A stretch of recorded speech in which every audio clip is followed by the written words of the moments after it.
Assalamualaikum dear students, session 2 में welcome. तो Python distribution आपने कम्प्लीटली समझ ली सेशन 1 के अंदर। तो अभी हमारा टॉपिक है हाइपरज्योमेट्रिक distribution. Hypergeometric distribution enable us to deal with situations arising when we sample from batches with a known number of defective items। ये ज़्यादातर जो है डिफेक्टिव आइटम्स को डील करती है और वो भी known। In essence, the number of defective items in a batch is not a random variable, it is known a fixed number। Sometimes ये जो known number of defective items जैसे 5 items हैं 6 हैं, बाजू का तो ये फिक्स्ड होता है और सम टाइम हमें पता नहीं होता कि ये फिक्स्ड भी है या उस पर वेरिएबल भी हो। ठीक है, 5 और मोर या रैंडम वेरिएबल है, इतने डिफेक्टिव आ सकते हैं 0 से 6 तक। मतलब ये कि वेरिएबल भी हो सकता है और फिक्स नंबर भी हो सकता है। ये इसके कुछ प्री रिक्विजिट्स हैं। Understand the concept of probability, understand the notation, NCR. तो लर्निंग आउटकम्स इसमें है apply hypergeometric distribution to some examples. The hypergeometric distribution, suppose we are sampling without replacement from a batch of items containing a variable number of defectives। ये है without replacement. ये without replacement आप probability की term जानते हैं, जहां condition probability आ जाती है कि एक हमने आइटम लिया, उसको रिप्लेस नहीं किया, फिर दूसरा उठाया। We are essentially assuming that we know the probability P that a given item is defective, but not the actual number of defective item contained in the batch। यहाँ पे हम ये अज्यूम कर रहे हैं कि जो प्रोबेबिलिटी P है किसी भी एक डिफेक्टिव आइटम की, वो हमें गिवन है, लेकिन हमें actual number of defective items नहीं पता बैच के अंदर कितने हैं। जो बात मैं कर रहा हूँ, अब यहाँ वेरिएबल हो गया ना डिफेक्टिव आइटम।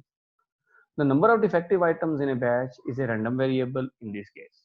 तो इसका मतलब है कि यहाँ पे जो नंबर ऑफ डिफेक्टिव आइटम्स हैं वो एक्चुअली यहाँ पे रैंडम वेरिएबल है। When we sample from a batch we are left with a smaller batch. जब हम सैम्पलिंग करते हैं एक बैच की या बॉक्स की जिसमें आइटम्स पड़े हुए हैं, तो इसमें ये है कि उसकी स्मॉलर बैच है। नंबर 2, और possible smaller but still variable number of defective item. लेकिन फिर भी अब नंबर ऑफ डिफेक्टिव आइटम्स कम हो जाएंगे जब हम बैच के साइज स्मॉल करेंगे, लेकिन फिर भी इसमें जो डिफेक्टिव आइटम्स हैं वो हमें नहीं पता। The number of defective item is still random variable. While the probability of finding a given number of defectives in a sample drawn from the second batch will be different from the probability of finding a given number of defectives in a sample drawn from the first batch। वही बात हुई कि अब क्योंकि हम without replacement की बात कर रहे हैं, तो सेकंड बैच में से जो हम डिफेक्टिव आइटम्स का जो प्रोबेबिलिटी होगी और जो फर्स्ट बैच में वो दोनों डिफरेंट होंगी क्योंकि रिप्लेसमेंट नहीं हुई। Sampling from both batches may be described by the binomial distribution for which।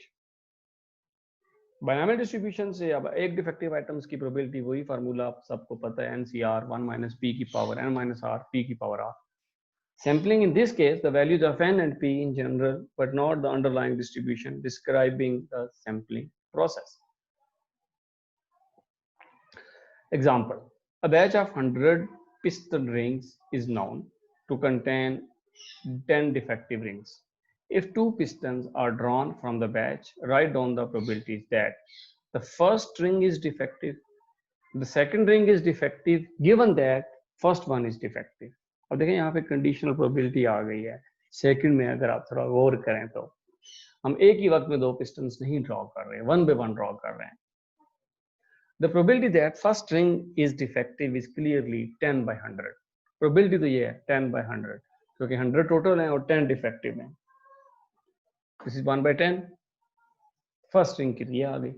Assuming that the first ring selected is defective and we do not replace it, और हमने replace नहीं किया, the probability that the second ring is defective is equal to 9 by 99 क्योंकि अब total 99 है और defective 9, तुम्हारे पास आ गया 1 by 11। ये भी प्रोबेबिलिटी थी भाई। The hypergeometric distribution may be thought of as arising from sampling from a batch of items where number of defective items contained in the batch is known. Essentially, the number of defective contained in the batch is not a random variable and hence it is fixed. The calculation involved when using the hypergeometric distribution are usually more complex than the binomial. Binomial distribution की निस्बत यहाँ calculation ज़्यादा मुश्किल है क्योंकि replacement नहीं हो रही, रिप्लेसमेंट से हमें मुख्तलिफ कॉम्बिनेशंस निकालने पड़ेंगे. For example, we may select n items from a population of n item is NCN ways. ये NCN हो गया अगर हम जितने हम ड्रॉ कर रहे हैं और n is total. We may select R defective items from M defective items is MCR. अगर अब हम कहते हैं कि M defective हैं और उसमें से R हमने select किए हैं तो उसकी combination होगी MCR. अगर M defective हैं, total N है तो N minus M जो होगा वो non defective रहेंगे. और अगर R defective हैं, N total हैं तो N minus R non defective items रहेंगे. तो इनकी selection कुछ इस तरह होगी N minus M C N minus R. Hence we may select n items containing R defective is this. ये चीज भी मैंने आपको प्रोबेबिलिटी में समझा चुका हूँ क्योंकि अब n एटम्स हैं, एटम्स की कैटेगरीज जो हैं डिफेक्टिव, नॉन डिफेक्टिव. तो ये डिफेक्टिव की सिलेक्शन और ये नॉन डिफेक्टिव की सिलेक्शन, तो ये टोटल नंबर ऑफ वेज बन गए हमारे पास. Hence the probability. अब प्रोबेबिलिटी कैसे निकालेंगे? Probability this divided by NCN.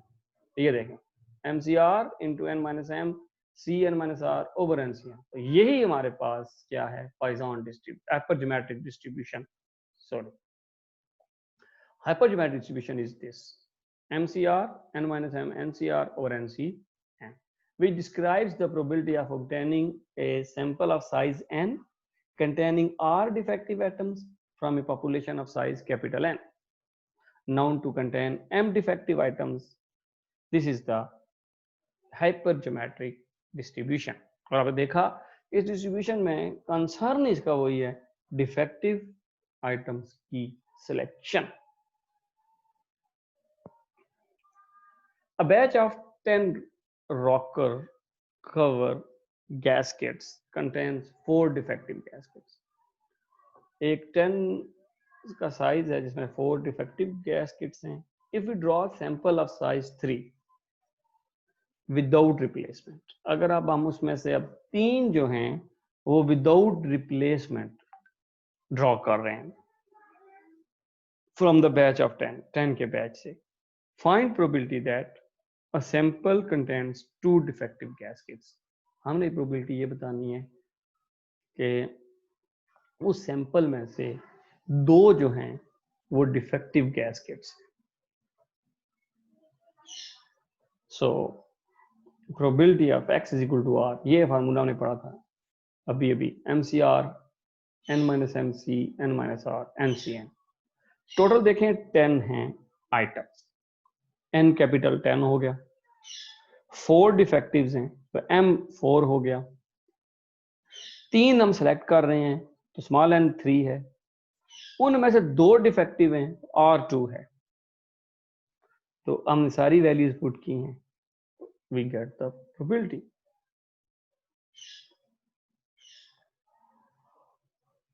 It is possible to derive formula for the mean and variance of the hypergeometric distribution. However, the calculation are more difficult than their binomial counterparts. So we will simple state the results.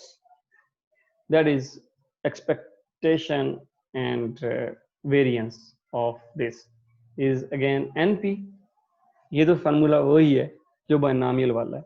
Variance का formula काफी complicated है, NPQ, लेकिन साथ आ जाएगा n minus M over n minus 1 और P हमारे पास यहाँ पे प्रोबेबिलिटी होगी जो M by N defective items की. यहाँ P समझ रहे हैं ही डिफेक्टिव आइटम्स. तो ये 2 फार्मूले हैं मीन और वेरिएंस के.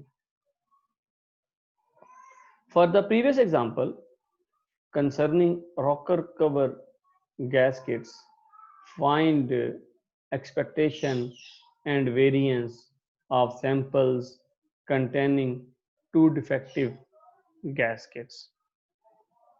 तो प्रीवियस उसमें अपने आप पास का वेरिएंस निकालना है और एक्सपेक्टेशन निकाल दी है. तो आपको वहां पे n पता था और अब P जो है हमने 4/10 निकाल ली, क्योंकि प्रोबेबिलिटी हमने कहा था ना डिफेक्टिव आइटम्स की, तो 4/10 होती है। तो यहाँ से ये इसकी एक्सपेक्टेशन आ गई 1.2। और वेरिएंस का फार्मूला होता है NPQ, n-m और n-1 सारी वैल्यूज पुट की, तुम्हारे पास वेरिएंस पे मिल गया, जो कि आपके पास आ गया 0.48।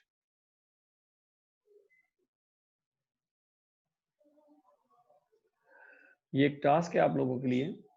इन the manufacture of car tyres, एक कार टायर्स का मैन्युफैक्चरिंग कंपनी है, a particular production process is known to yield 10 tyres. तो कोई भी एक प्रोडक्शन प्रोसेस है वो 10 टायर्स को यील्ड करता है with defective wheels valves in every batch of 100 tyres are produced. और जिसमें 100 टायर्स प्रोड्यूस जब किए जाते हैं तो उसमें फिर ये 100 टायर्स में कुछ डिफेक्टिव टायर्स, 10 टायर्स इनफैक्ट वो डिफेक्टिव प्रोड्यूस करता है। From production batch of 100 tyres a sample of 4 is selected. एक सैंपल 4 का सिलेक्ट किया for testing to destruction. Find the probability that sample contains one defective tire, the expectation of number of defectives in the sample of size 4, the variance of the number of defectives in the sample of size 4. तो इसमें अब capital N 100 हो जाएगा, small n 4 है, capital M 10 हो जाएगा, और R आपके पास कुछ इसकी वैल्यू भी आ जाएगी। ठीक है, तो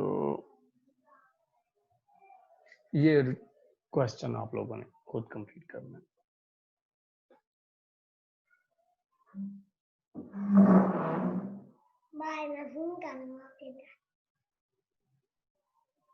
Okay, dear students. Here we have another task for you. A company, the producer supplies microprocessor to a manufacturer of electronic equipment. The microprocessors are supplied in a batch of 50, so that is capital N. The consumer regards a batch as acceptable provided that there are not more than 5 defective microprocessors in the batch, and M is the 5 that is defective microprocessors. Rather than test all of the microprocessor batch, 10 are selected at random. 10 जो हमने select किए हैं, small n की value होगी.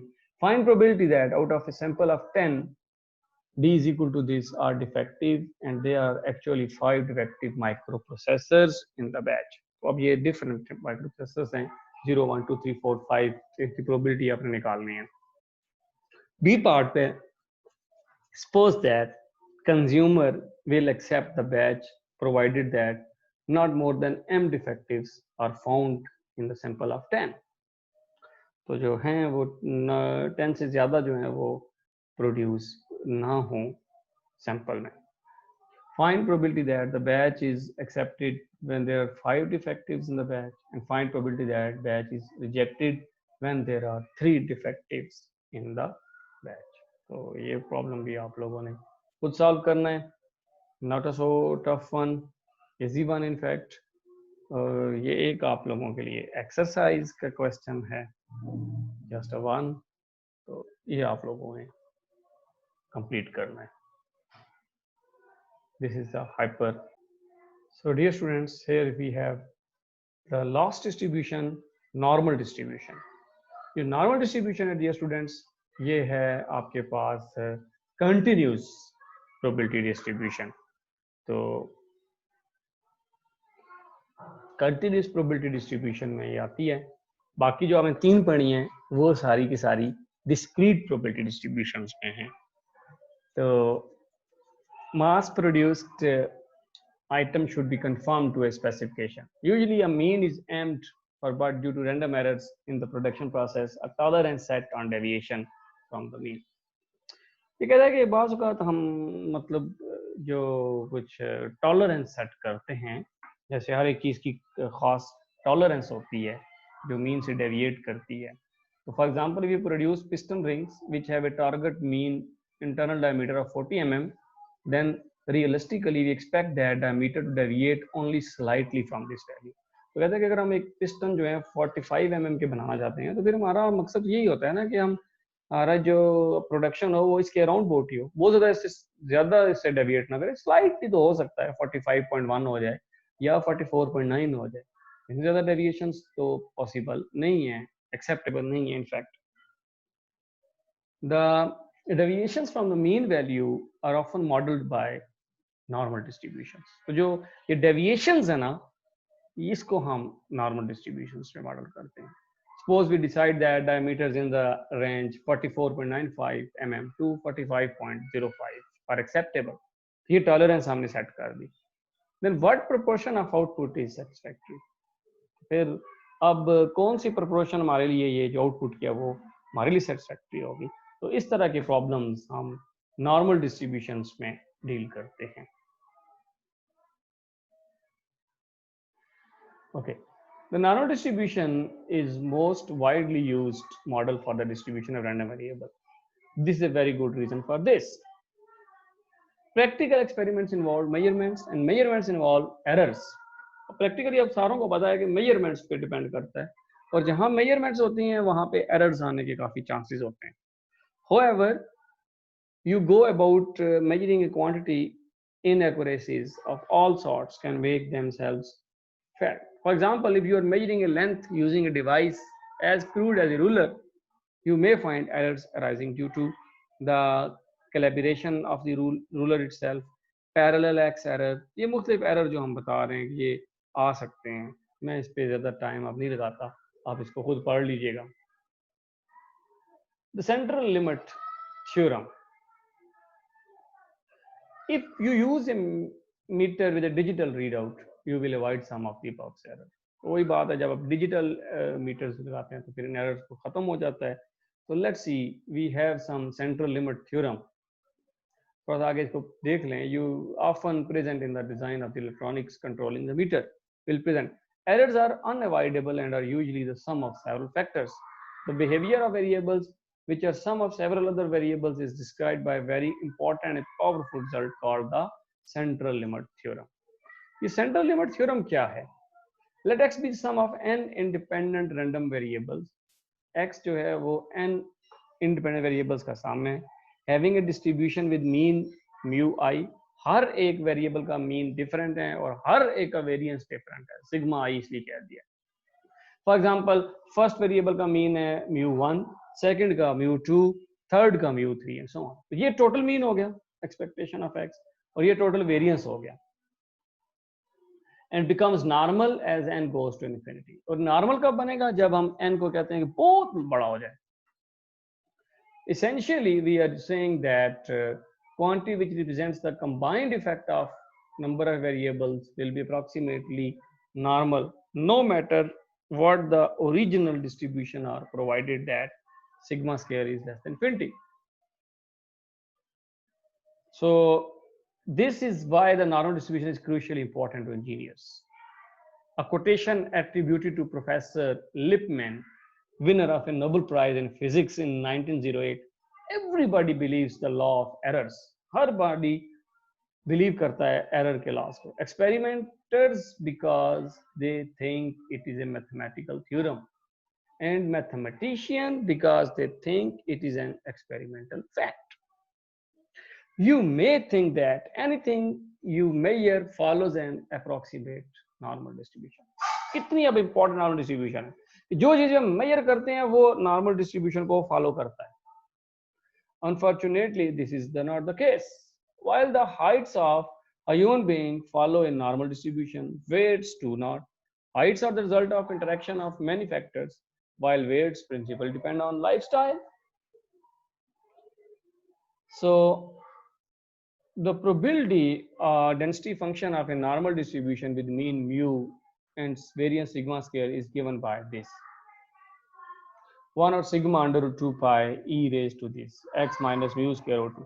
ये एक formula है जिससे हम नॉर्मल डिस्ट्रीब्यूशन फंक्शन कैलकुलेट करते हैं. This curve is bell shape. ये कर्व होती है इस तरह के कर्व को हम कहते हैं बेल शेप, जो दरमियान सेंट्रल से हम्प होता है, हाई होती है और बाकी दोनों एक्सिस पे ये एक्स एक्सिस को मीट कर जाती है. The curve is bell shaped with the centre of the bell located at the value of mean, और यही इसका मीन लाई करता है। The height of the bell is controlled by the value of sigma, इसकी जो height है वो depend करती है इस सिग्मा के ऊपर। As all the normal distribution curve is symmetric about the central decay. अगर देखें ना आप यहाँ से इस लाइन के इधर जो कर्व का बिहेवियर है वही इस लाइन के इधर कर्व का बिहेवियर है, तो ये सिमेट्रिक है, इसे सिमेट्रिक कहते हैं। A normal distribution is completely defined by specifying its mean and its variance. तो नॉर्मल डिस्ट्रीब्यूशन मीन और वेरियंस की मदद से निकलती है। आपने फंक्शन ऊपर देखा भी है कि म्यू और सिग्मा दो चीजें पता हो तो हम नॉर्मल डिस्ट्रीब्यूशन निकाल सकते हैं। The normal distribution with mean mu and variance sigma square is written as, इसलिए नॉर्मल डिस्ट्रीब्यूशन को हम ऐसे लिखते हैं mu and sigma square. Hence normal distribution of 2025 has a mean of 20 and standard deviation of 5. Remember that second parameter is a variance which is square of standard deviation. So this is the normal distribution, और normal distribution के दो parameter होते हैं, एक mean और एक variance. Clearly, since mean and variance are both vary, there are infinitely many normal distribution and it is impossible to give tabulated information concerning them all. अब ये डिस्क्रीट की तरह हम इसको टेबल में नहीं लिख सकते। For example, if you produce piston rings which have a target mean internal diameter of 45 mm, then we may realistically expect that actual diameter deviate from this value. Such deviations are well modeled by the normal distribution. Suppose we decide the diameter in the range of 44.95 mm to 45.0 acceptable. We may ask the question, what proportion of our manufactured output is satisfactory? Without tabulated data concerning the appropriate normal distribution, we can't easily answer this question. लेकिन जब तक हमारे पास सारी full information नहीं आ जाएगी तो हम इसको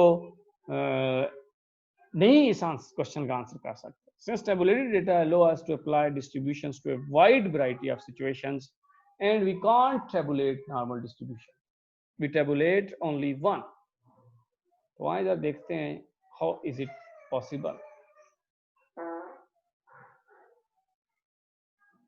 The standard normal distribution. At this stage, we shall, for simplicity, consider what is known as a standard normal distribution, which is obtained by choosing particular simple value.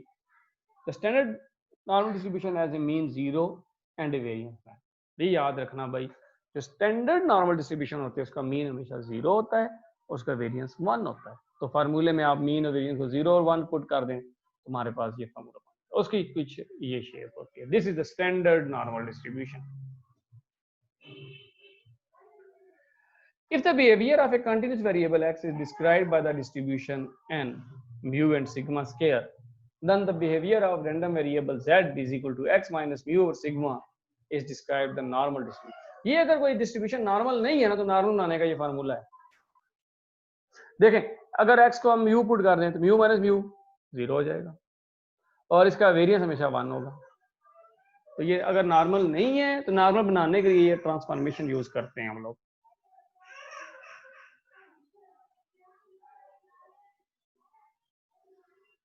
Example 1, if the random variable is described by the distribution this, अब ये इसका mean है और ये इसका variance है, then what is the transformation required to obtain the standard normal distribution. तो अब म्यू 45 है, सिग्मा स्क्वायर ये है, ये सिग्मा ये है, तो z is equal to x minus 45 और this is the required transformation. Again दूसरी के लिए आप ये खुद कर देखें और ये एक आपके लिए टास्क है।